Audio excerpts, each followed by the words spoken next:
জীবনের শেষ দিন পর্যন্ত সাদাত রহমানের ওয়াইফ হিসেবেই থাকবো। আমি আসলে কাজের মধ্যেই থাকতে চাই, এমন না যে আমি আরেকটা বিয়ে করবো বা অন্য কোনো কিছু। আগের স্বামী সাদাত রহমানের মতোই কোটিপতি তনির নতুন স্বামী সিদ্দিক। 7 মাস আগে 2 সন্তানের বাবা সিদ্দিককে 7 মাস আগে বিয়ে করেছেন রুবায়েত ফাতেমা তনি। স্বামী সাদাত রহমান জীবিত থাকতে তনি বলেছিলেন সাদাতের মৃত্যুর পর তিনি আর কোনোদিনও বিয়ে করবেন না, সারা জীবন ব্যবসা নিয়ে ব্যস্ত থাকবেন আর 2 সন্তানকে মানুষ করে যাবেন। আমি কোনো ব্যাটা মানুষের আশেপাশেও নাই। পুরুষ মানুষের থেকে সবসময় দূরে থাকবেন। কিন্তু সাদাত মারা গেছে 1 বছরও হয়নি। সাদাত মারা যাওয়ার মাত্র 1 মাস পরেই সিদ্দিককে বিয়ে করার সিদ্ধান্ত নিয়েছেন রুবায়েত ফাতেমা তনি। শুধু তাই নয়, সাদাত মারা যাওয়ার আগে থেকেই সিদ্দিকের সাথে সম্পর্ক ছিল তনির, এমনই গুঞ্জন উঠেছে। যদিও এই সম্পর্কের কথা লুকিয়ে রাখতে চেয়েছিলেন তনি। গুঞ্জন বলে উড়িয়ে দিয়েছেন বারবার, তবে সত্য কখনো লুকানো যায় না। এখন তনি নিজে স্বীকার করে নিয়েছেন তার এই সম্পর্কের কথা।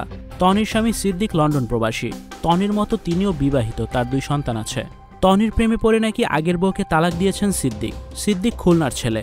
তনির নতুন স্বামী কোটিপতি। আগে একটা বিয়ে করেছিলাম এবং ওটা আমি নিজেই ডিভোর্স দিই, নিজের পছন্দে বিয়ে করে নিজেই ডিভোর্স দেই। খুলনার ছেলে তনির স্বামী সিদ্দিক। তবে লন্ডনে পরিবার নিয়ে স্থায়ীভাবে বসবাস করেন তনির নতুন স্বামী।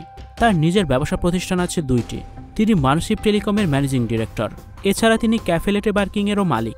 এর বাইরে তিনি একজন এন্টারপ্রেনার। সিদ্দিকের 2 ছেলেকে মেনে নিয়েছেন রুবায়েত ফাতেমা তনি। নিজের সন্তানদের মতোই তাদেরকে আদর করেন। যদিও বা টাকার জন্য বিয়ে করে আপনাদের কি অসুবিধা? আমি তো আবার সানভি সরফরাজকে অনেক আদর করে তার নতুন স্বামী সিদ্দিক। তনির নতুন এই বিয়ের খবর জানিয়েছেন তার স্বামী সিদ্দিক নিজেই। সিদ্দিকের জন্মদিনে বিয়ের ঘোষণা দিয়েছেন তনি সিদ্দিক দুজনেই। ভিউয়ার, সাদাতের পর তনি যে আবার বিয়ে করলো, এটা নিয়ে আপনাদের কি মতামত? কমেন্টস করে অবশ্যই জানিয়ে দিন আর ভিডিওটি শেয়ার করার অনুরোধ রইল।